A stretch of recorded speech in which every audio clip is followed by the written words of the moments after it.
بسم الله الرحمن الرحيم. الحمد لله رب العالمين، والصلاة والسلام على الحبيب المصطفى أبي القاسم محمد.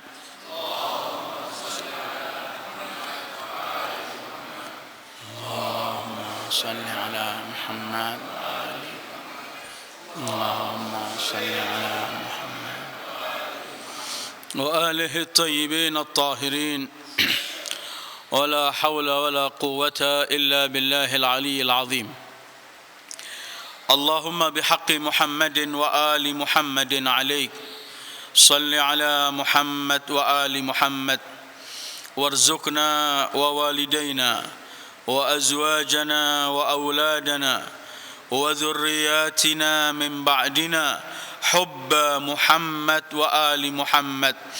اللهم أحينا على ذلك وأمتنا على ذلك، واحشرنا في زمرة من أحب محمدا وآل محمد مع محمد وآله يا كريم. أعوذ بالله من الشيطان الرجيم. وإذا سألك عبادي عني فإني قريب أجيب دعوة الداعي إذا دعاني فليستجيبوا لي وليؤمنوا بي لعلهم يرشدون. أيها الإخوة والأخوات، السلام عليكم ورحمة الله وبركاته. Alhamdulillah, Allah selalu berikan kepada kita nikmat yang terbaik, yang terdepan di antara sekian nikmat di hari-hari ini ialah kita diberi oleh Allah taufik untuk sampai pada bulan yang paling mulia ini. Kita diberi taufik untuk bisa berpuasa sampai hari ini, dan diberi taufik untuk bisa membaca Al-Quran, mengkaji ilmu Allah, dan diberi taufik untuk duduk bersama membaca doa dari doa-doa al-ma'thur min a'immati ahlil bait alaihimus salatu wassalam. Bulan suci Ramadan, banyak hal yang kita bisa mendekatkan diri kepada Allah di bulan itu. Memang Ramadan bulan Al-Quran, bulan doa. Tetapi yang terpenting dalam bulan Ramadan ialah untuk kita mendekatkan diri kepada Allah, mengkaji ilmu, memperdalam ilmu agama. Ini satu ibadah yang besar. Tidak meremehkan membaca Al-Quran, itu pun pahalanya besar. Tetapi meluangkan waktu untuk mengkaji kandungan Al-Quran, mengkaji ahadits Rasulullah sallallahu alaihi wa alihi, mengkaji aqwal a'immatil athhar, itu merupakan satu ibadah yang besar. Dalam kesempatan ini di depan saya ada kitab Musnad al-Imam Ali bin Abi Thalib. Dalam jilid pertama ini akan saya bacakan satu riwayat berkaitan dengan besarnya menuntut ilmu. Jadi kalau kita Ramadan ini setelah baca doa, kemudian kita peluangkan waktu sejam atau lebih untuk duduk mengkaji ilmu, ini pahalanya besar, melebihi dari doa yang kita baca tadi, melebihi dari Quran yang kita baca mulai pagi sampai hari ini. Hadis dari Rasulullah sallallahu alaihi wa alihi diriwayatkan oleh Imam Ali bahwa Rasul sallallahu alaihi wa alihi suatu hari pernah didatangi oleh Abu Dzar. Kemudian Abu Dzar bertanya begini, "Ya Rasulullah, janazatul abid ahab ilaika am majlisil ulama?" Ya Rasulullah, menghadiri jenazah, mengantarkan jenazah seorang ahli ibadah, itu lebih engkau senangi ataukah duduk mengkaji ilmu, duduk bersama orang yang mengkaji ilmu pengetahuan? Rasul menjawab, "Ya Aba Dzar, al-julusu sa'atan 'inda mudhakaratil ilmi ahab ila Allah min alfi janazatin min janaizish syuhada." Hei Abi Dzar, duduk sesaat untuk mengkaji ilmu, lebih mulia pahalanya di sisi Allah dari 1000 jenazah orang yang mati syahid. Kita mengantarkan orang wafat ini pahalanya besar. Kalau yang kita antarkan syahid lebih besar. Tapi duduk sesaat 1 jam untuk mengkaji ilmu lebih mulia di sisi Allah daripada mengantarkan 1000 jenazah syuhada fi sabilillah. Kemudian Rasul bersabda, wal julusu sa'atan 'inda mudzakaratil ilmi ahabba ila Allah min qiyami alfi lailatin yusalli fi kulli lailah 1000 raka'ah. Hei Abu Dzar, duduk sesaat untuk mengkaji ilmu pengetahuan itu lebih disenangi oleh Allah daripada tahajud 1000 malam dengan 1000 rakaat. Wal julusu sa'atan 'inda mudzakaratil ilmi ahab ila Allah min alfi ghazwatin wa qiraatil Qur'ani kullih. Hei Abi Dzar, kata Rasulullah, duduk sesaat untuk menambah ilmu pengetahuan lebih disenangi oleh Allah daripada kita ikut perang 1000 kali dalam jihad fisabilillah, dan lebih disenangi oleh Allah daripada menghatamkan Al-Quran 30 juz. Ketika sampai sini Abu Dzar agak sedikit tercengang dan heran. Kemudian beliau berkata, ya Rasulullah, mudzakaratul ilmi khairun min qiraatil Qur'ani kullih. Abu Dzar heran, ya Rasulullah, duduk mengkaji ilmu ini lebih mulia daripada hatam Quran 30 juz. Karena Quran ini 1 huruf pahalanya 10. Sementara duduk 1 jam menuntut ilmu agama lebih mulia daripada hatam Quran 30 juz itu. Abu Dzar merasa heran. Ketika Abu Dzar heran, dengarkan jawaban Rasulullah sallallahu alaihi wa alihi. Faqala Rasulullah, ya Aba Dzar, al-julusu sa'atan 'inda mudzakaratil ilmi ahabba ila Allah min qiraatil Qur'ani kullihi 12,000 marrah. Hei Abu Dzar, duduk sesaat untuk menambah, mengkaji ilmu pengetahuan lebih disenangi oleh Allah daripada menghatamkan Quran 12.000 kali. InsyaAllah kita di Ramadan sebulan penuh juga belum hatam 12.000 kali ini. Kita hatam 2 kali itu untung. Tetapi duduk sesaat ini pahalanya di sisi Allah. Karena itu kita jangan mensia-siakan mengkaji ilmu agama. Kita anggap membaca yang lainnya lebih mulia. Inilah ketentuan Rasulullah sallallahu alaihi wa alihi. Duduk sesaat mengkaji ilmu lebih disenangi oleh Allah dan lebih besar pahalanya daripada membaca Quran, menghatamkan Quran 12.000 kali. Kemudian Rasul bersabda, alaikum bimudzakaratil ilmi fa innal bil ilmi ta'rifuna al halala minal haram. Hendaklah kalian terus menuntut ilmu, karena dengan ilmu kalian tahu mana yang halal dan mana yang haram. Ayyuhal ikhwah, untuk agar kita insyaAllah memperoleh 1 jam kita duduk ini, pahala-pahala yang dijanjikan oleh Allah melalui Rasul sallallahu alaihi wa alihi dalam lidah suci beliau yang tidak berbicara kecuali wahyu. Marilah malam ini kita sedikit mengkaji beberapa ayat Al-Quran untuk kita memperdalam dan mengenal kebesaran Al-Quran, khususnya di bulan itu diturunkan Al-Quran. Di tengah-tengah Allah membicarakan mengenai puasa dalam surat Al-Baqarah. Allah selingi tengah-tengahnya, Allah menyebutkan berkaitan dengan doa. Dan itulah kebesaran ad-doa, dan itulah hubungan doa dengan Ramadan. Ayat sebelumnya Allah menyebutkan bahwa Allah telah mewajibkan puasa untuk kalian. Kutiba alaikumusiyam.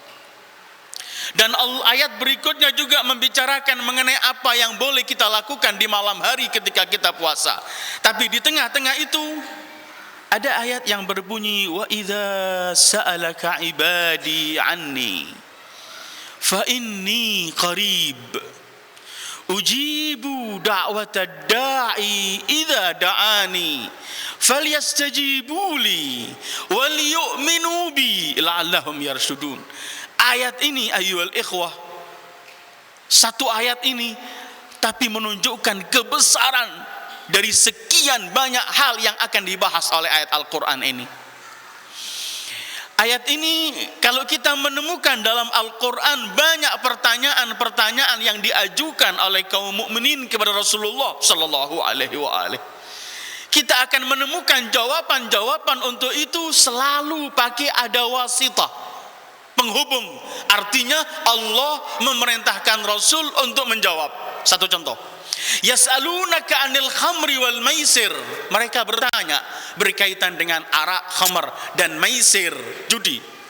Qul fihima itsmun kabir. Katakanlah wahai pribadi mulia, dalam khamr dan maisir ada sesuatu. Kemudian terus Allah mengatakan qul yas'alunaka madza yunfiqun. Mereka bertanya apa yang harus kita infakkan. Qulil af, ada kalimat qul, katakanlah wahai pribadi mulia Muhammad, qul al af, yang mereka infakkan itu ialah kelebihan dari harta yang mereka miliki. Yas'alunaka madza yunfiqun, ada pertanyaan lagi dalam Al-Quran surat Baqarah, apa yang kepada siapa kita keluarkan infak kita? Qul ma anfaqtum min syai'in falil walidain wal aqrab ila akhir ayat. Katakanlah wahai pribadi mulia, yang kalau kalian mau berinfak, berinfaklah untuk pertama kedua orang tuamu dan kerabat yang dekat. Selamanya yas'alunaka jawabannya qul. Ada satu jawabannya pakai faqul, karena itu berkaitan nanti. Yas'alunaka 'anil jibali faqul yansifuha rabbi nasfa. Mereka bertanya bagaimana nanti gunung-gunung di akhirat, di hari kiamat ini. Katakanlah wahai pribadi mulia, selamanya pakai faqul. Ketika sampai kepada berkaitan dengan doa, hubungan Allah kepada hambanya, Allah enggak mengatakan faqul. Coba kita renungkan ayat ini. Idza sa'alaka ibadi anni, Allah enggak mengatakan faqul inni qarib, terlalu jauh. Tapi Allah mengatakan idza sa'alaka ibadi anni, spontan jawaban Allah, fa inni qarib. Begini Allah ingin menunjukkan hubungan Allah dengan hambanya tanpa ada wasitah, tanpa ada hijab, bahwa Allah itu fa inni qarib. Ini menunjukkan kebesaran dari ada apa yang di ayat Al-Quran ini, bahwa Allah mengatakan fa inni qarib. Gak perlu ditanya di mana. Hei kepribadi mulia Sayyidul Wujud Muhammad, kalau hambaku, ini pun menunjukkan besarnya Allah memanjakan hambanya. Besarnya Allah menampakkan bagaimana Allah sangat memikirkan dan menampakkan kasih sayangnya pada hambanya. Dinisbatkan kepada zatnya, idza sa'alaka anni, idza sa'alaka anni, idza sa'alaka ibadi, hambaku. Allah enggak mengatakan idza sa'alaka khalqi, ciptaanku, idza sa'alaka nasun, manusia, tapi idza sa'alaka ibadi, hamba-hambaku, ani berkaitan dengan aku, fa inni qarib. Dalam bahasa disebutkan pakai takkid fa inni, dan enggak pakai fi'il, tapi pakai maksud qarib, menunjukkan begitu dekatnya Allah dengan hambanya.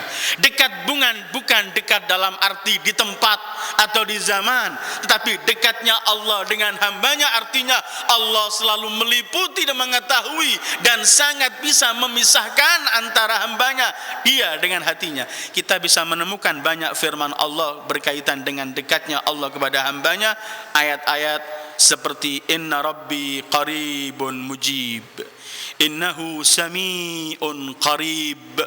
Atau kita menyebutkan, kita melihat firman Allah, wa huwa ma'akum ainama kuntum Bahkan Allah menyebutkan dalam ayat lain, Allah ingin menampakkan begitu dekatnya Allah dengan hambanya ketika Allah mengatakan wa nahnu aqrabu ilaihi minkum walakin la tubsirun.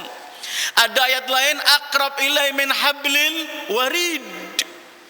Bahkan ada lagi yang menampakkan begitu dekatnya Allah pada hambanya ketika Allah menyebutkan dalam Al-Anfal 24, ya ayyuhalladzina amanu stajibu lillah walir rasuli idza da'akum lima yuhyikum. Terus wa'lamu annallaha yahulu bainal mar'i wa qalbih. Ternyata Allah bisa memisahkan antara seseorang dia dengan hatinya sendiri karena dekatnya Allah dengan hambanya. Dan dekatnya Allah jangan ditanyakan di mana. Karena Allah yang menciptakan tempat dan Allah yang menciptakan zaman, maka Allah enggak ditanya di mana atau kapan, karena yang menciptakan tempat dan zaman itu adalah Allah. Itulah jawaban Imam Ali ketika ditanya mata kana Allah, beliau cuma menjawab Allahu kana wala makana wa huwa ala makan qabla khalqil makan lam yataghayyar am makan. Allah sudah ada sebelum adanya sesuatu, dan tetap Allah itu sampai akhir begitu, tidak ada perubahan. Idza sa'alaka ibadi anni fa inni qarib. Juga kita bisa melihat di sini Allah menyebutkan fa inni qarib, tidak pakai mengatakan faqul inni qarib. Allah ingin menyebutkan, hai hambaku, jangan lagi kamu tanya di mana aku, karena di mana kamu berada di situ aku bersamamu. Aku yang paling sesuatu yang paling dekat denganmu. Hati kita yang merupakan sumber yang menginstruksikan semua pekerjaan kita, hati ini pun dikuasai oleh Allah. Yahulu bainal mar'i wa qalbih. Ketika Allah ketika Allah memberikan contoh pada kita, kalau kita sedang menyaksikan orang sedang nazak, dalam keadaan nazak mau wafat, Allah menyebutkan kan keluarganya mengelilingi orang tersebut. Falaula idza balagatil hulqum wa antum hina idzin tanzurun. Kalian kerabat keluarganya melihat orang sedang nazak ini, tetapi Allah mengatakan wa nahnu aqrabu ilaihi minkum walakin la tubsirun. Saat itu aku Allah lebih dekat daripada kalian semua terhadap yang nazak ini, walakin la tubsirun, tapi kalian tidak menyaksikan. Idza sa'alaka ibadi anni fa inni qarib.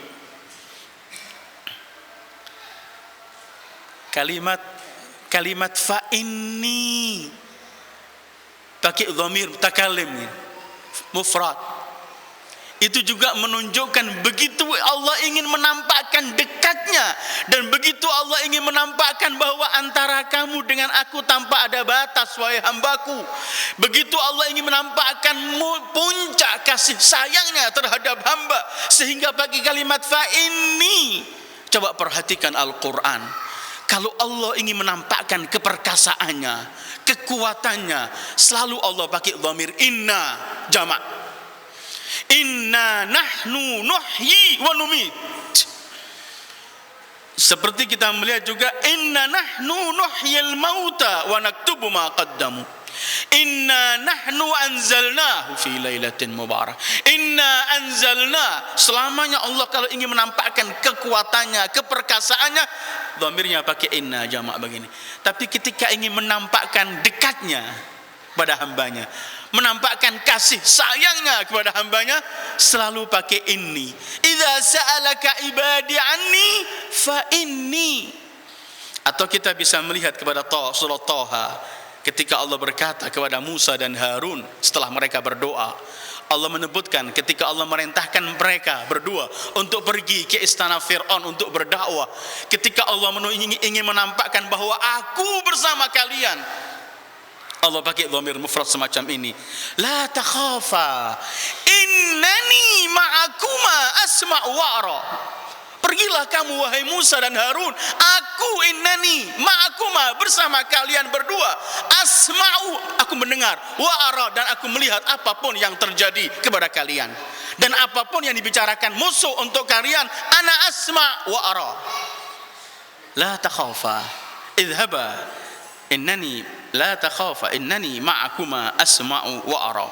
Atau ketika Allah mewahyukannya kepada Musa, innani ana Allah la ilaha illa ana fa'budni.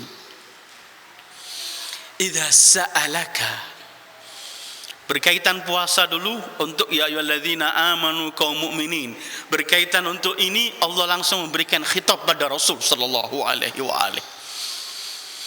Memang ketika Allah mengatakan fa inni, maka tanpa ada pemisah antara Allah dengan hambanya. Tetapi dalam hal doa Allah masih menisbatkan pertanyaan itu untuk Rasul agar manusia dan umat Muhammad sallallahu alaihi wa alihi mengambil pelajaran bahwa beliau Sayyidul Wujud sallallahu alaihi wa alihi adalah pemimpin umat, dan alangkah indahnya kalau mereka ingin mengetuk pintu Allah melalui pemimpinnya Sayyidul Wujud. Karena nanti akan kita bahas juga dalam riwayat-riwayat dalam sunnah maupun syiah yang menyebutkan bahwa hijab doa masih gak dikabulkan oleh Allah, tergantung sebelum didahului dengan salat ala Muhammad wa ali Muhammad. Doa kita bisa menemukan ayat lain. Allah mengajari kita kaum mukminin kalau mau pergi kepada Allah meminta ampun, pergilah ketuk pintu Sayyidul Wujud sallallahu alaihi wa alihi. Allah, kalau kita melewati kekasihnya, sekali lagi Allah enggak ada pemisah antara Allah dengan hambanya, tetapi Allah ingin menampakkan kedudukan kemuliaan Sayyidul Wujud sehingga semua yang melewati beliau menuju kepada Allah akan diterima oleh Allah. Walau annahum, begini firman Allah, walau annahum idzalamu anfusahum ja'uka fastaghfirullah wastaghfara lahumur rasul lawajadullaha tawwabar rahima. Kalau mereka telah mendolimi diri mereka kemudian ingin minta ampun pada Allah dan datang kepadamu Sayyidul Wujud, setelah datang mereka minta ampun, di sana mereka menemukan Allah Maha Pengampun.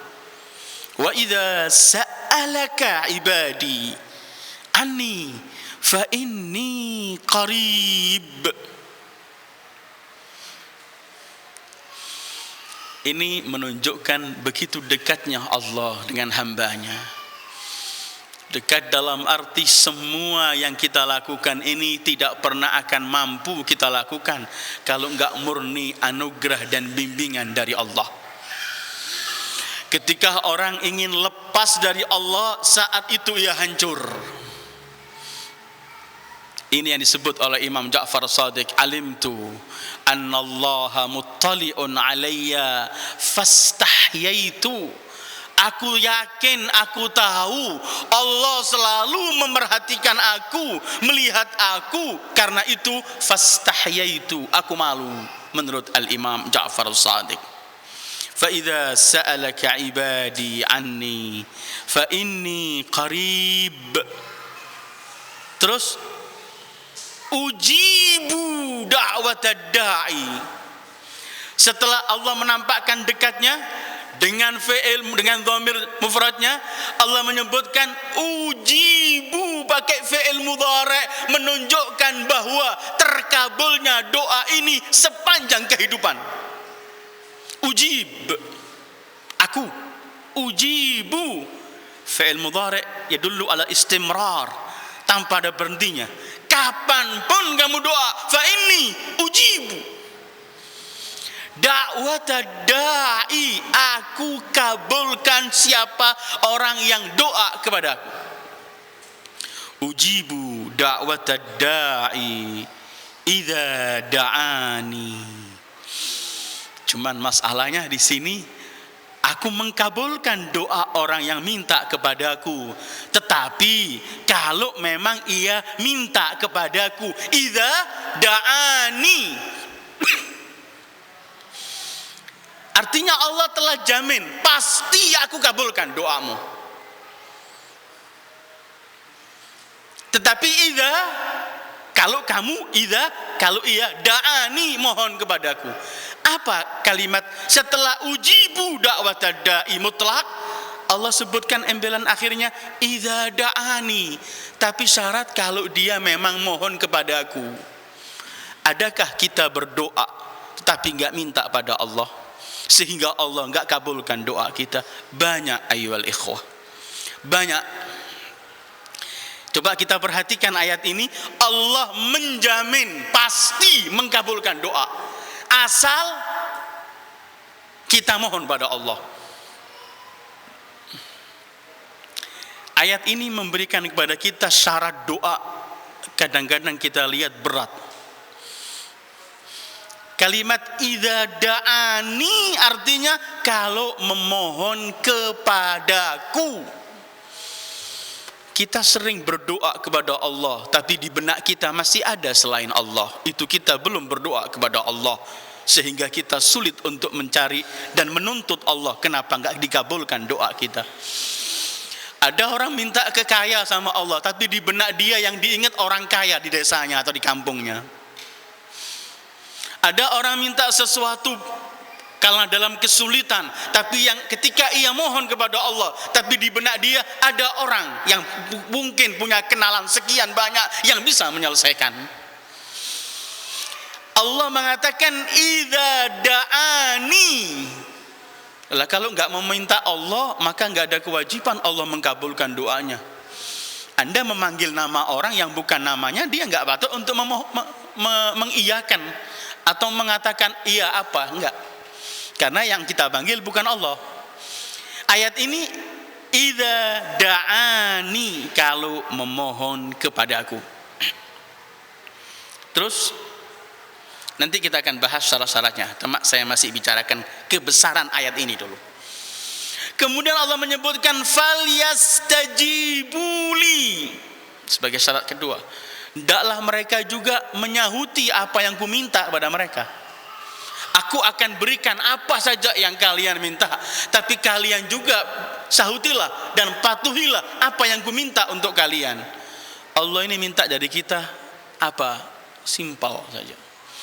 Ya ayyuhalladzina amanu stajibu lillah walir rasuli idza da'akum lima yuhyikum. Wahai orang-orang yang beriman, sahutilah Allah dan Rasulnya kalau mengajak kalian demi kehidupan kalian. Kalau kita mensahuti Allah dan Rasulnya dalam bentuk perintah Allah dan larangannya, maka Allah akan menyahuti semua permintaan kita. Kita kan suka mau menang sendiri, kata orang. Kita tidak pernah menyahuti perintah Allah, tapi kita nuntut agar Allah selalu menyahuti permintaan kita. Sementara ayatnya falyastajibuli, aku akan kabulkan permintaanmu, tetapi ketika aku minta pada kalian, kabulkanlah. Kenapa manusia tidak mau mengkabulkan permintaan Allah dan Rasulnya? Padahal ayatnya gamblang tadi 24 Al-Anfal, seluruh permintaan Allah dan Rasulnya, semua syariat ini dalam bentuk if'al, perintah, wala taf'al, larangan, semuanya mengajak kepada kebahagiaan kita. Tidak ada satu perintah Allah yang kemudian di balik perintah itu tidak ada kebaikan yang Allah perintahkan kita agar kita memperoleh kebaikan di balik perintah itu. Dan setiap pelarangan pasti di balik larangan itu ada suatu yang bahaya. Allah ketika melarang, Allah ingin agar kita selamat dari bahaya itu. Artinya semua permintaan Allah dan Rasul ini demi kepentingan kita di dunia ini dan akhirat. Kemudian kenapa kita enggak sahuti permohonan Allah? Karena itu sering saya ulang-ulangi bahwa enggak boleh kita menerima ketentuan Allah ini dengan terpaksa. Apanya yang terpaksa? Semuanya demi kepentingan kita. Coba kita dengarkan firman Allah dalam surat Nisa, fala wa rabbik la yu'minun hatta yuhakkimuka fima syajara bainahum thumma la yajidu fi anfusihim harajan mimma qadaita wa yusallimu taslima. Demi Tuhanmu, wahai pribadi mulia Sayyidul Wujud Muhammad, mereka belum beriman dalam arti iman yang sempurna sebelum mereka bertahkim kepadamu, menserahkan semua urusannya kepadamu, kemudian menerima ketentuanmu dengan lapang dada, dan wa yusallimu taslima, menerima dengan enak, pasrah, bukan terpaksa. Katanya Allah, falyastajibuli. Coba kita duduk sebentar, kita renungkan. Mungkin Ramadan ini banyak waktu kita merenungkan, entah habis sahur menunggu subuh, duduk kita, pikirkan seluruh perintah Allah ini, pasti di baliknya ada kebaikan. Seluruh larangan Allah pasti ada kejahatan.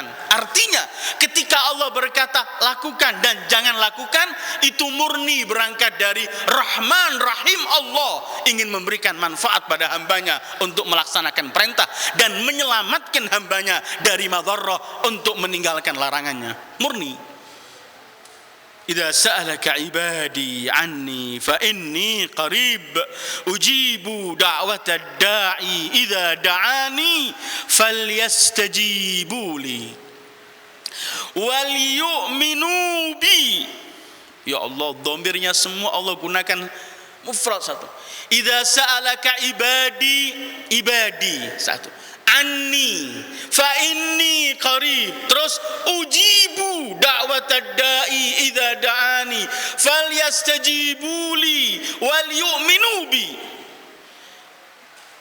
Nampak begitu Allah menampakkan dekatnya pada hamba ini. Fal yu'minu bi, di sini ada beberapa ikhtilaf dalam mufassirin. Tetapi Imam Ja'far Shadiq pernah menafsirkan ayat ini, beliau mengatakan wal yu'minu bi, hendaklah iman dan yakin kepadaku bahwa doanya, permintaannya apapun pasti aku mampu mengabulkan. Artinya kalau kita doa pada Allah harus punya keyakinan ini, bahwa apapun yang kuminta oleh Allah pasti dikabulkan.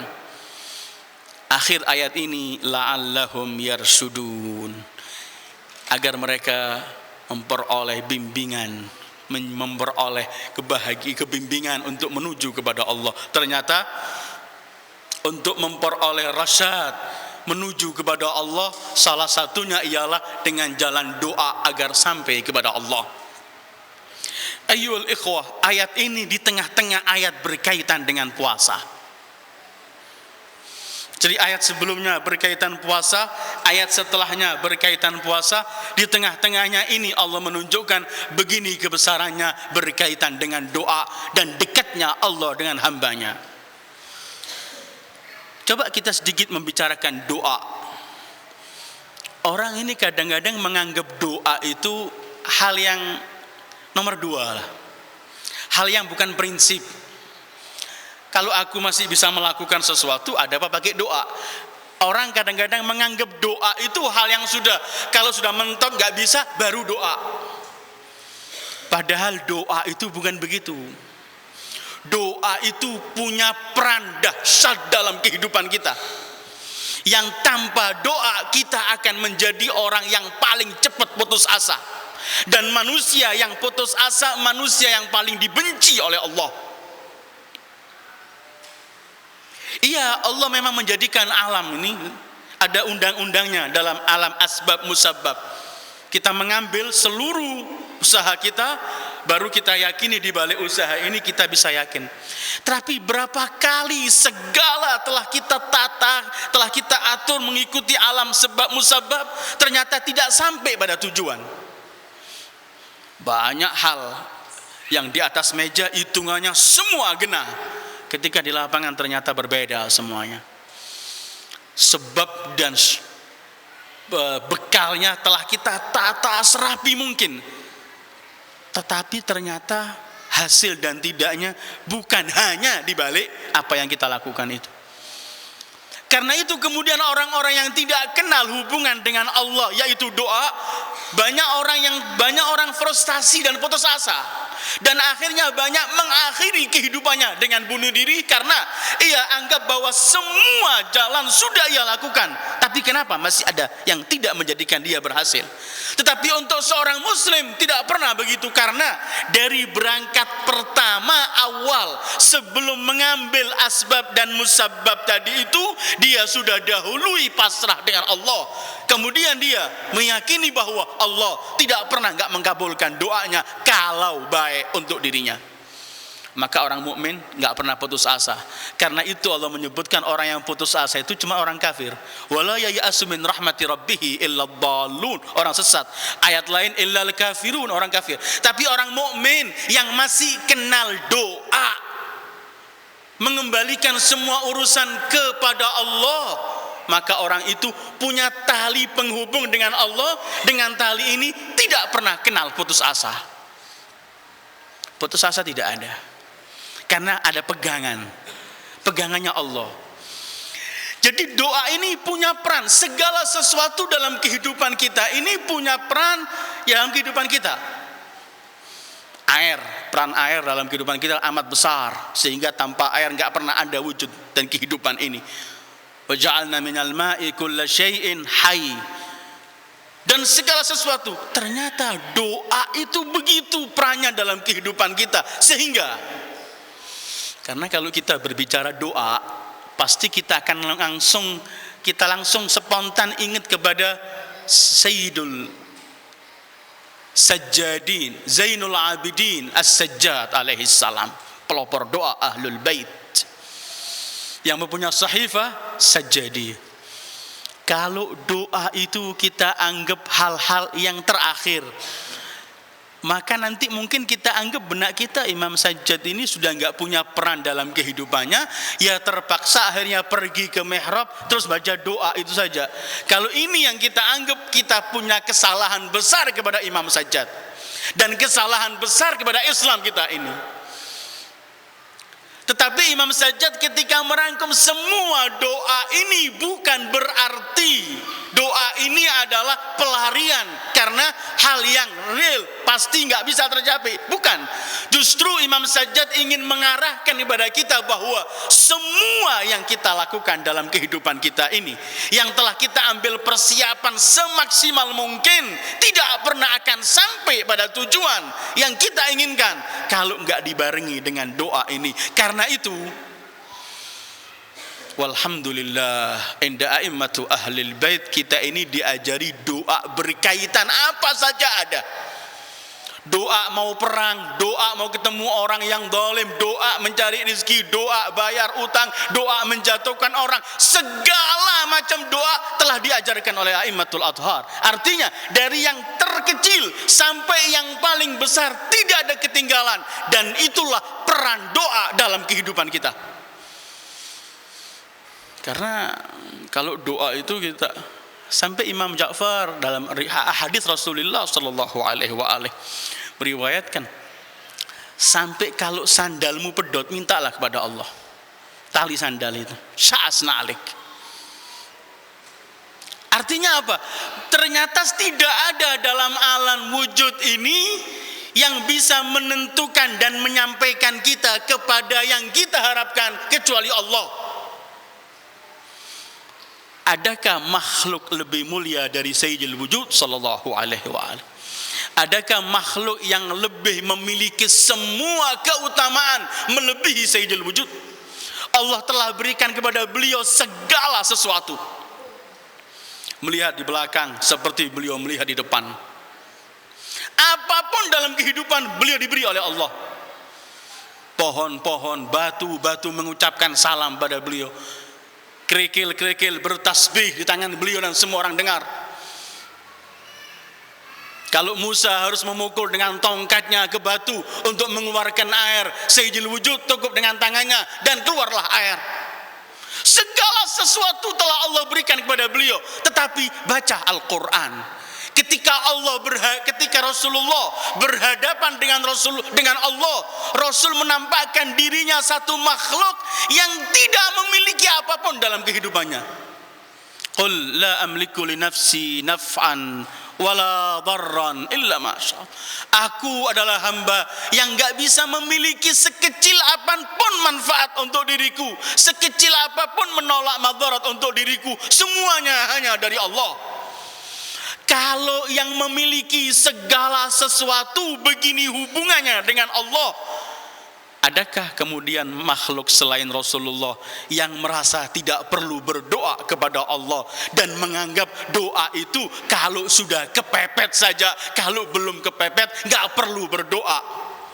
Ini salah besar dalam pengertian kita terhadap doa.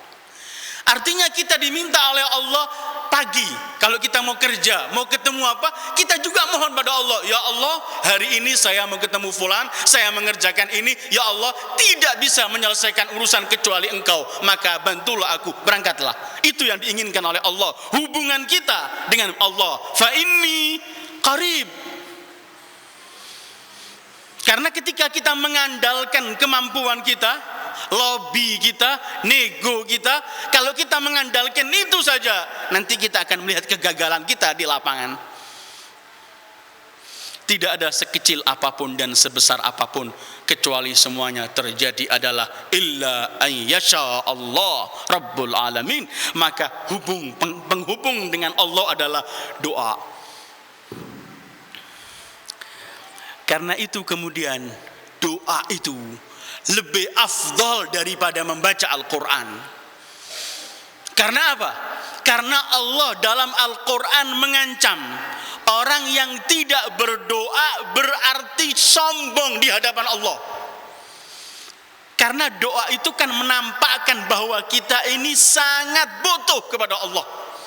Tetapi ketika orang tidak mohon kepada Allah, innal insana la yatgha an ra'ahu istaghna. Manusia kadang-kadang congkak merasa dirinya enggak perlu.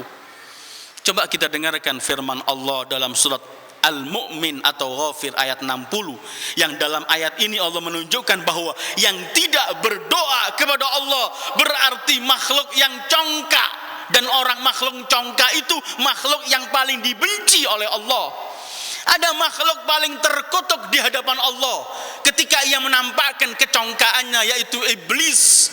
Ketika disuruh sujud oleh Allah kepada Adam, ia pernah menganggap dirinya ada di hadapan Allah. Ana khairun min. Bahkan ada beberapa orang irfan menyebutkan iblis dikutuk oleh Allah bukan karena hanya nggak mau sujud kepada Adam, tetapi dosa iblis yang paling besar sehingga mendapatkan kutukan dari Allah karena menganggap dirinya ada di hadapan Allah. Ana di hadapan Allah. Allah menyebutkan begini, a'udzubillahi minasyaitonir rajim. Wa qala rabbukum ud'uni astajib lakum. Innal ladzina yastakbiruna an ibadati sayadkhuluna jahannama dakhirin. Allah berkata, hai hambaku, mohonlah kepadaku, mintalah kepadaku, astajib lakum, aku kabulkan. Kemudian sesungguhnya orang-orang yang sombong dari ibadah kepadaku. Ibadah di sini artinya doa. Karena Rasul mengatakan, meriwayat dari Imam Baqir, afdhalul ibadah ad-doa. Allah menyebut doa ini ibadah. Orang yang tidak berdoa kepada Allah itu orang yang congkak. Lah kalau kita yakini semua pekerjaan kita yang paling kecil sampai yang paling besar Allah yang bisa mensukseskan, kalau kita enggak berdoa untuk agar Allah berikan pada kita taufik diselesaikan urusan itu, maka kita tergolong orang yang paling congkak di hadapan Allah. Anda ketika tidak membaca Al-Quran, Anda tidak mendapatkan keutamaan Al-Quran. Begitu besar utama membaca Al-Quran, tetapi Anda enggak mendapatkan sanksi. Tetapi ketika Anda tidak mau berdoa, maka Anda dicap oleh Allah sebagai orang yang sombong. Innal ladzina yastakbiruna an ibadati sayadkhuluna jahannama dakhirin. Kalau kita berbicara doa ini kan, karena itu kemudian doa ini jangan, sekali lagi saya ulangi, jangan kita anggap hal yang nomor sekian. Ternyata doa ini perintah Allah Wa qala rabbukum ud'uni astajib lakum. Atau ayat lain, ud'u rabbakum tadarruan wa khufya. Artinya Allah seperti Allah perintahkan, lakukanlah salat. Allah perintahkan juga berdoalah. Bukan kadang-kadang kita mau doa, karena itu doa setelah salat lebih mulia daripada salat sunnahnya sendiri. Karena yang tidak mau doa, sekali lagi, innal ladzina yastakbiruna an ibadati sayadkhuluna jahannama dakhirin. Kenapa kita enggak berdoa kepada Allah? Kalau kita berbicara doa, ada yang kita mohon, ada yang kita serukan padanya, yaitu Allah. Ada kita hamba yang berdoa, dan ada sesuatu yang kita minta kepada Allah. Kita mohon kepada siapa? Allah. Siapakah Allah itu? Al-Ghaniyul Mutlaq, yang memiliki segala sesuatu. Walillahi mulkus samawati wal ard, yang pemberiannya, nikmatnya tidak pernah habis. Sehingga Allah dalam hadis qudsinya berkata, kalau manusia pertama kalian sampai akhir, manusianya dan jinnya, semua kumpul dalam satu tempat, semua minta kepadaku, dan semua kuberikan permintaan mereka masing-masing, tidak mengurangi sekecil apapun dari kerajaanku. Inna hadza la rizquna ma lahu min nafad, kata Allah, ini rezeki dari kami dan tidak pernah habis. Tadi kita baca dalam doa iftitah bahwa la yaziduhu kasratul ata illa judan wa karama. Allah diminta berapapun tidak pernah habis, bahkan tambah. Kita ini kalau punya uang 1.000 diminta orang 500, tinggal 500. Tetapi walillahil matsalul a'la, tadi kita baca dalam doa iftitah, setiap kita minta, setiap tambah kekayaan Allah. Ma indakum yanfad wa ma indallahi baq. Apa yang ada di tangan kalian bakal sirna, yang ada pada Allah akan kekal abadi. Itu Allah. Kita hamba yang minta, siapa kita? Allah. Kalau kita ingin tahu kita ini siapa, coba kita baca firman Allah dalam surat Fatir. Ya ayyuhan nas antumul fuqara'u ilallah wallahu huwal ghaniyul hamid. Hai manusia, kalian semua ini fuqara di hadapan Allah. Atau kita melihat surat Muhammad sallallahu alaihi wa alihi, wallahu ghaniyun wa antumul fuqara. Ada di Quran ini Allah abadikan, yaitu Qarun, konglomerat yang diabadikan oleh Allah di Quran, yang pernah menepuk dadanya, menganggap kekayaan yang ia miliki ini hasil kerja dia, hasil pengetahuan dia dalam bisnis. Qarun yang begitu kaya, Al-Quran ceritakan kekayaannya, pernah dia menepuk dadanya berkata, innama utituhu ala ilmin indi. Aku bisa mendapatkan semua kekayaan ini karena kepandaianku aku berbisnis. Apa yang terjadi? Allah cuman belah bumi ini. Fakhasafna bihi wa bidarihil ard. Bumi ini dibelah oleh Allah, Qarun dan semua kekayaannya dimasukkan oleh Allah di bumi. Cuman tinggal pertanyaannya, hei Qarun, kalau kamu mengaku memperoleh harta karena kepandaianmu, kenapa kepandaianmu gak mampu untuk menjaga hartamu ketika Allah menentukan bala untukmu? Ya ayuhan nas antumul fuqara ilallah. Terus yang kita minta apa? Apa saja. Karena Allah tidak pernah akan menolak dan tidak pernah akan kurang. Kedua, kalau kita berdoa kepada Allah, kita telah mendapatkan dua hal. Pertama, kita mendapatkan taufik dari Allah, hidayah dari Allah untuk mampu berdoa, dan ini nikmat. Kedua, kita memperoleh jawaban dari Allah, dan itu pun nikmat. Karena doa itu kadang-kadang ada dua hal di balik istijabatud doa. Ada doa langsung dikabulkan oleh Allah, ada doa yang Allah nggak kabulkan, tapi Allah berikan nanti, akan saya bahas di akhir.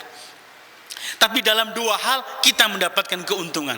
Pertama, ketika kita doa, artinya kita telah menyambungkan diri kepada Allah.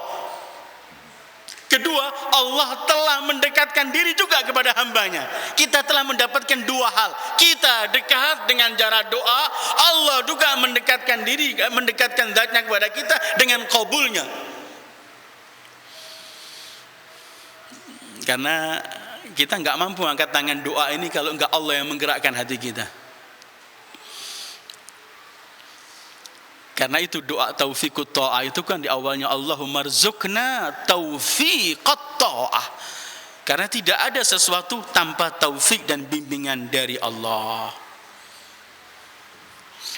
Untuk agar doa itu diterima oleh Allah, kita pertama harus kenal Allah. Dan salah satu yang arti kenal pada Allah itu kita mengenali bahwa Allah maha mampu untuk mengkabulkan doa kita. Mereka datang pada Imam Ja'far, ya Imam, kita ini doa tapi nggak pernah dikabulkan. Apa masalahnya ini? Nggak nampak. Kata Imam, li'annakum tad'una man la ta'rifuna. Karena kalian berdoa kepada zat yang kalian nggak kenal. Sementara ada hadis dari Rasulullah sallallahu alaihi wa alihi diriwayatkan dari tariqain sunnah wa syiah. Ada hadis yang amat populer begini.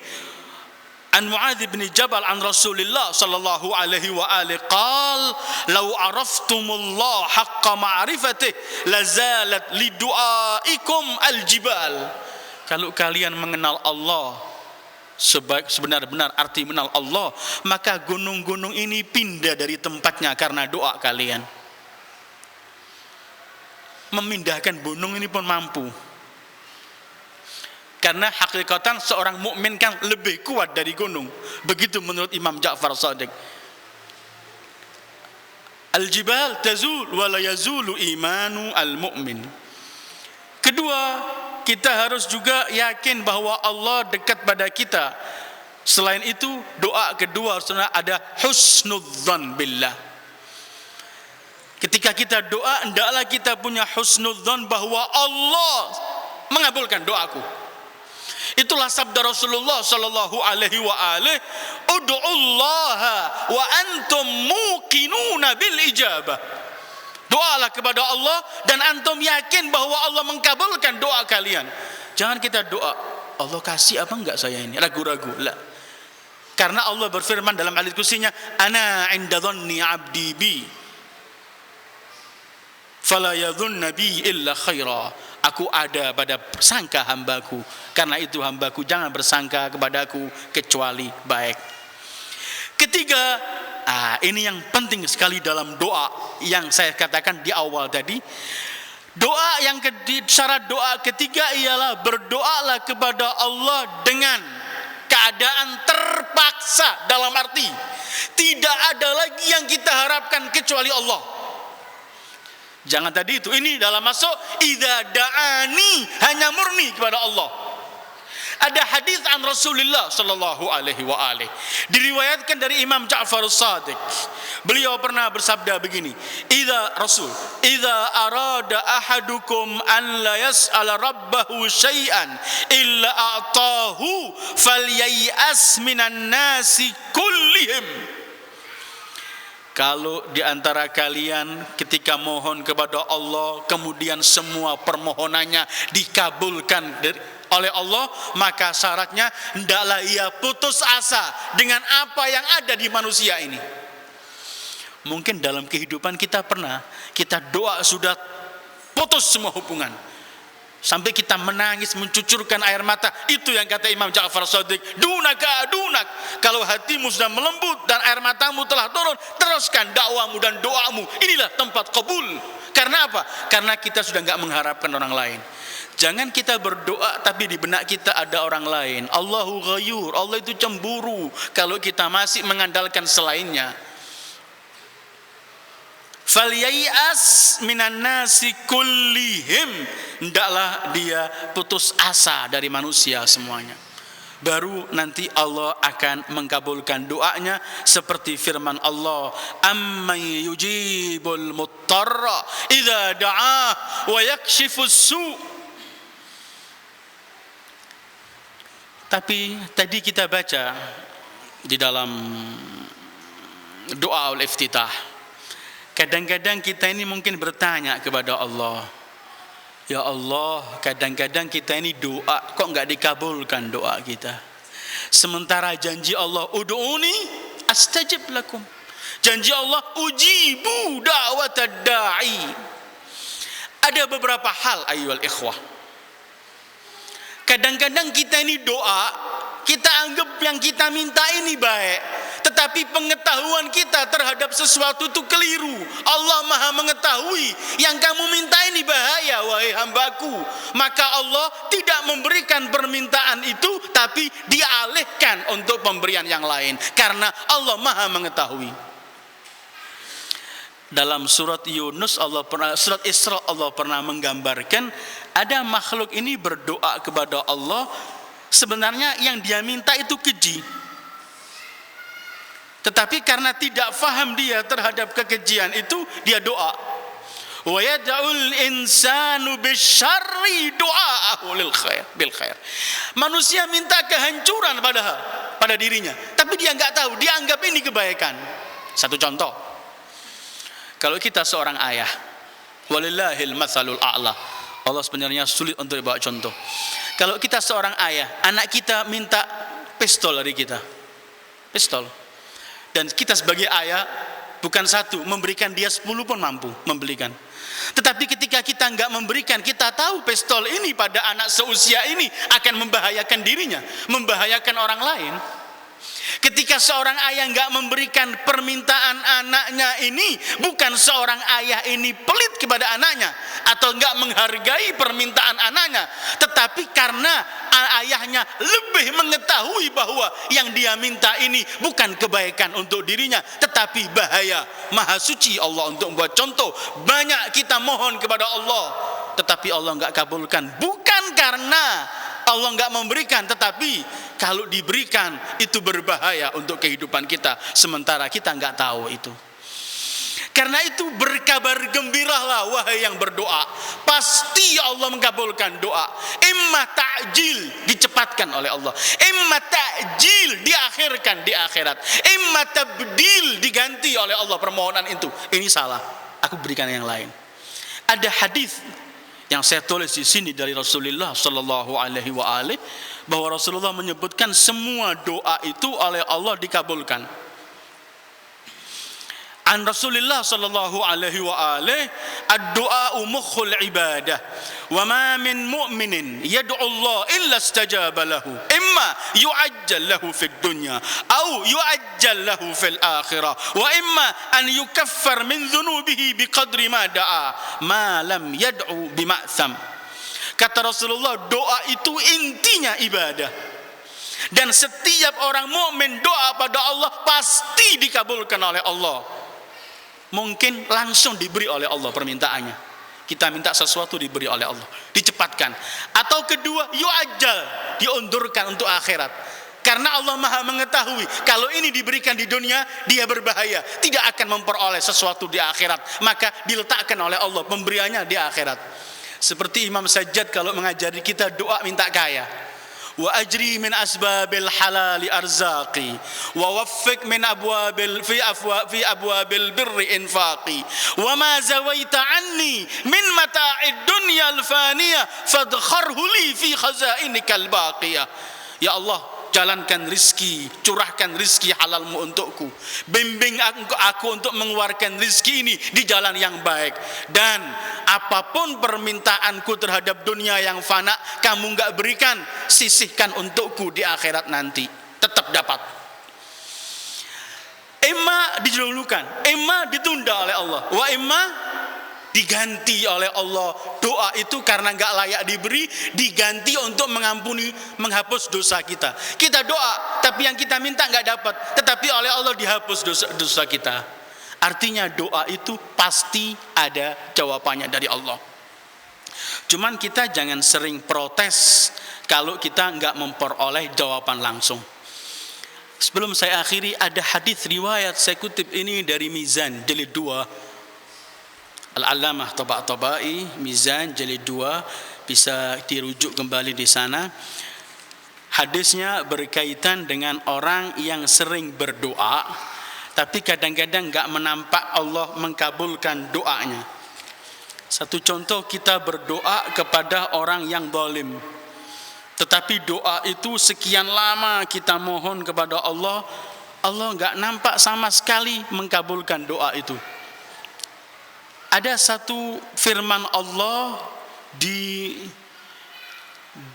Tauratnya. Saya kutip doanya begini. Yaqulullah azza wa jalla lil 'abd, innaka mata dhalalta tad'u ala 'abdin min 'abidi min ajli annahu zalamak, falaka min 'abidi man yad'u 'alaika min ajli annaka zalamtahu, fa in syi'ta ajabtuka wa ajabtuhu fika wa in syi'ta akhartukuma ila yaumil qiyamah. Doa orang mazlum itu kan dikabulkan oleh Allah. Kita sering mazlum mendoakan orang zalim, tapi enggak nampak dikabulkan oleh Allah. Kenapa? Ini jawabannya. Allah berkata begini, hai hambaku, kamu senantiasa mendoakan bencana, kehancuran kepada salah satu hamba dari hambaku karena ia menzalimimu. Tetapi di sana ada juga hambaku yang mendoakan kehancuranmu karena kamu berbuat zalim kepadanya. Kalau kamu mau, aku kabulkan doamu agar yang kamu doakan hancur, tapi aku kabulkan doa orang itu untuk kehancuran kamu. Atau aku tunda kedua-duanya sampai hari kiamat. Kita kan membaca wa ma rabbuka bidzallamin lil abid. Allah enggak pernah menzalimi hambanya. Tetapi Allah enggak menzalimi hambanya semua, bukan cuman kita saja. Kita merasa dizalimi, kita berdoa, di waktu yang sama ternyata kita juga berbuat zalim pada orang lain.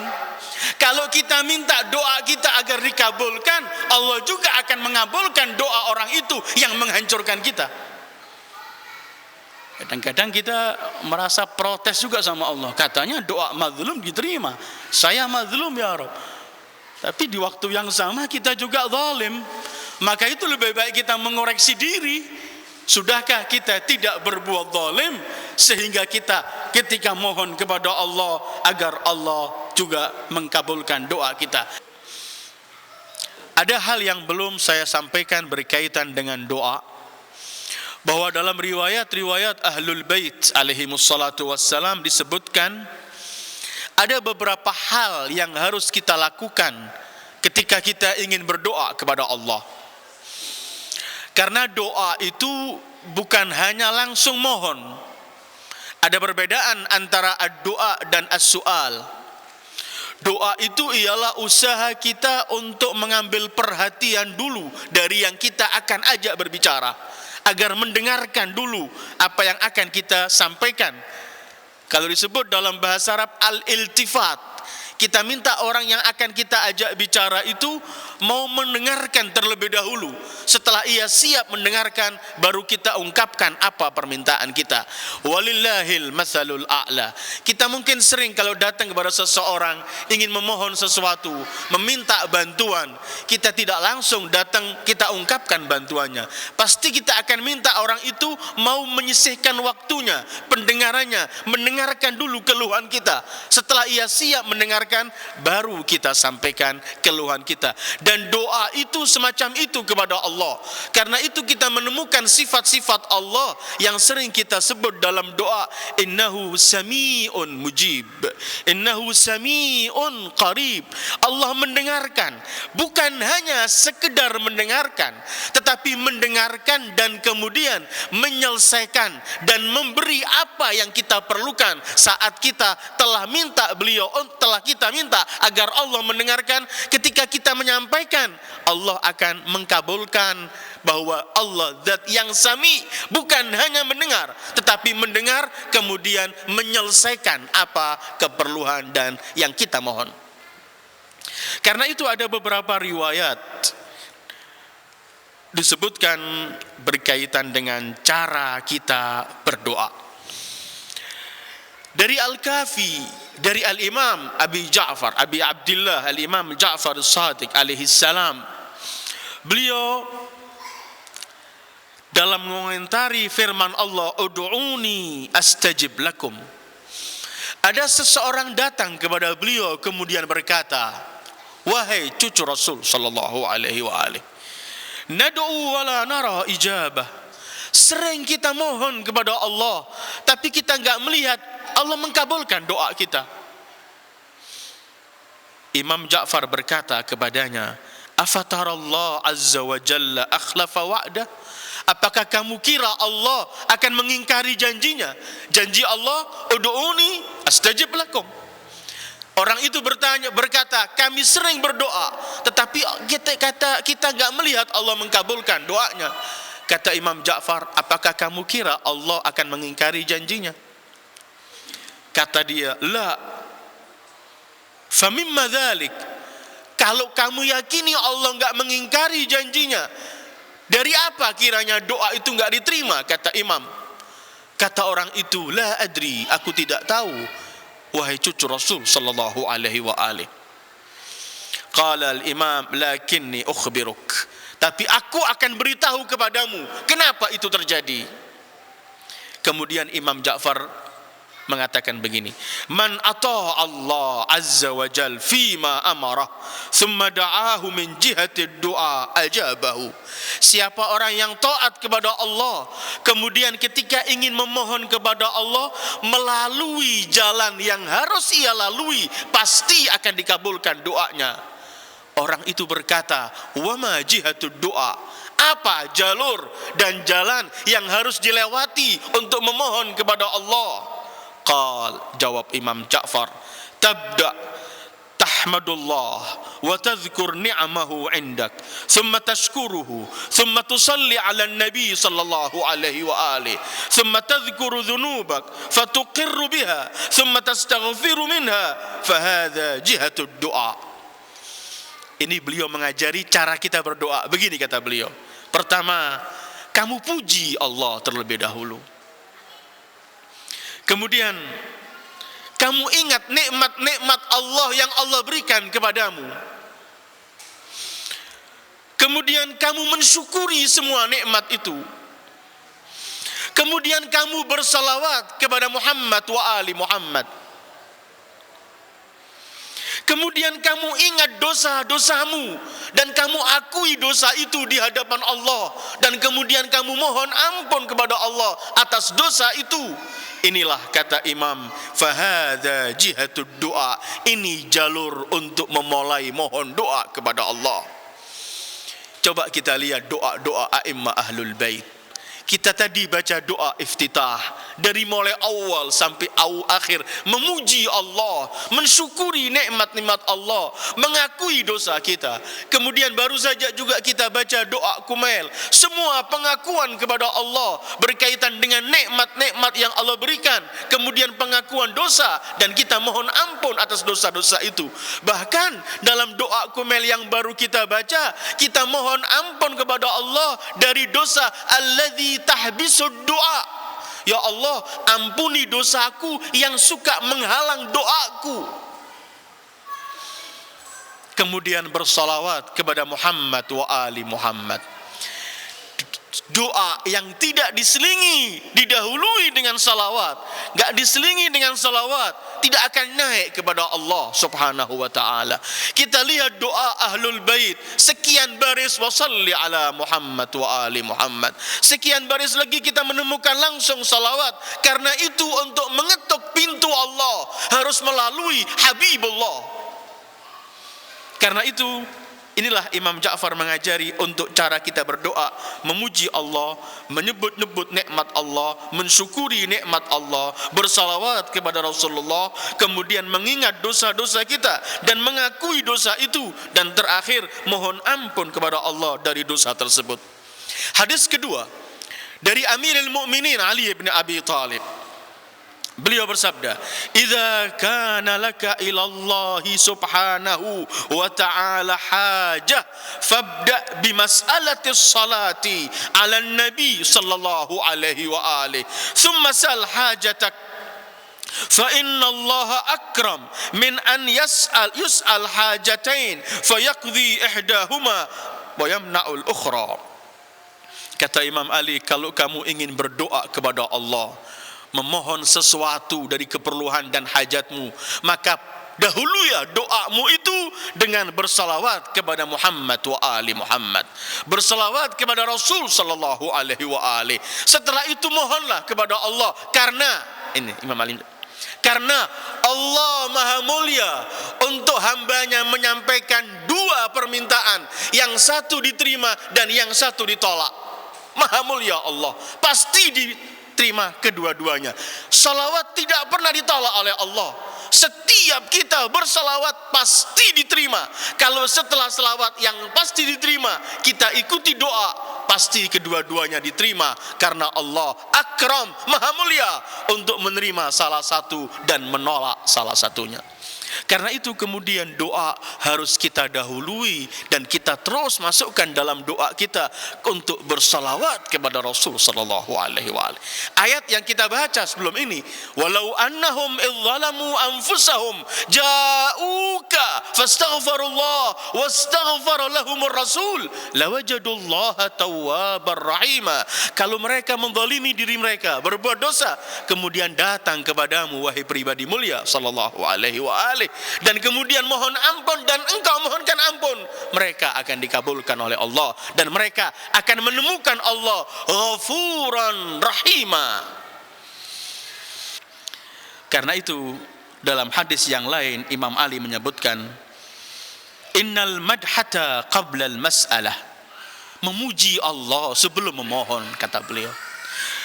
Fa idza da'awta Allah azza wa jalla famajjidhu, kalau kamu ingin mohon kepada Allah, maka puji terlebih dahulu Allah, sebut namanya. Orang yang diajak bicara oleh Imam Ali, orang itu bertanya, kaifa umajjidu, bagaimana aku memuji Allah, mengagungkan Allah? Imam Ali mengajari muqaddimah kita untuk doa. Qal taqul ya man huwa aqrab ilayya min hablil warid, wahai zat yang lebih dekat dariku dari nadiku. Ya fa'alan lima yurid, wahai zat yang melakukan apa saja yang dikehendaki. Ya man yahulu bainal mar'i wa qalbi, wahai zat yang bisa memisah antara seseorang dengan hatinya. Ya man huwal bil mandaril a'la, ya man laisa kamitslihi syai', wahai zat yang tidak ada serupa sepertinya. Ini muqaddimah. Seperti juga Sayyidah Fatimah Zahra mengajari kita muqaddimah dalam doa memuji Allah. Beliau selalu mengajari kita untuk mengatakan ya awwalal awwalin, ya akhiral akhirin, ya dzal quwwatil matin, ya rahimal masakin. Baru salawat kepada Rasul, baru memohon. Doa pasti diterima oleh Allah. Karena itu kemudian Imam Ali mengajarkan kepada kita, dan ini indah kalau kita hari-hari ini Ramadan. Imam Ali pernah mengajari kita begini, man qara'a mi'ata ayah minal Qur'an min ayyil Qur'ani sya'a, siapa yang membaca 100 ayat dari Qur'an, dari surat apa saja, yang penting dari Quran ini ayat apa saja, 100 ayat, kemudian summa qala ya Allah 7 kali, ya Allah 7 kali, kata Imam Ali, falau da'a ala sakhrati laqala'aha insyaallah. Kalau orang sudah membaca 100 ayat kemudian berkata ya Allah 7 kali, dia kalau minta agar gunung dan batu ini dilemparkan dari tempatnya akan dikabulkan oleh Allah. Bukan berarti kemudian tanpa salat ala Muhammad wa ali Muhammad. Itu sesuatu yang pasti harus selalu kita ikuti. Karena itu ayyuhal ikhwah, doa yang harus kita berikan, yang harus kita yang selalu kita mohon kepada Allah, harus doa yang ada salat ala Muhammad wa ali Muhammad. Kemudian ada lagi dalam riwayat doa itu enggak diterima karena apa? Yang kita makin berdoa ini semuanya dari haram. Dalam hadis diriwayatkan dari fariqain, bahkan orang yang berdoa ya Rabb famakaluhu haram wa masrabuhu haram wa malbasuhu haram fa anna yustajabalah. Karena itu Imam Ja'far meriwayatkan dari Rasulullah, kalau kamu ingin dikabulkan doamu, perbaikilah nafkah yang kamu cari, jangan sampai masuk yang haram. Haram akan menutup kita dari menuju kepada Allah. Ayyuhal ikhwah, inilah doa yang perlu kita toto kembali untuk kita berdoa, khususan di bulan Ramadan, saat kita ingin menjadikan Ramadan ini tempat kita sukses di bulan ini untuk sukses 11 bulan yang akan datang. Maka doa dengan syarat-syarat doa, dengan cara-cara berdoa, dan jangan pernah lupa doa tidak dibarengi dengan as-salah ala Muhammad wa ali Muhammad. Cuman saya berharap dengan jumlah kita ini insya Allah ada 50 lebih atau berapa. Kita berharap malam Jumat ini enggak begini saja hilang dari kita. Karena kita yakin masing-masing dari kita ini punya hajat. Ada keluarga yang sakit, kita mohon disembuhkan. Ada hajat yang kita minta dikabulkan. Ada problem yang mungkin supaya cepat selesai. Dan bermacam-macam hajat Allah Maha mengetahui. Sementara kita tahu bahwa mengetuk pintu Allah melalui salat ala Muhammad wa ali Muhammad akan dikabulkan doanya oleh Allah.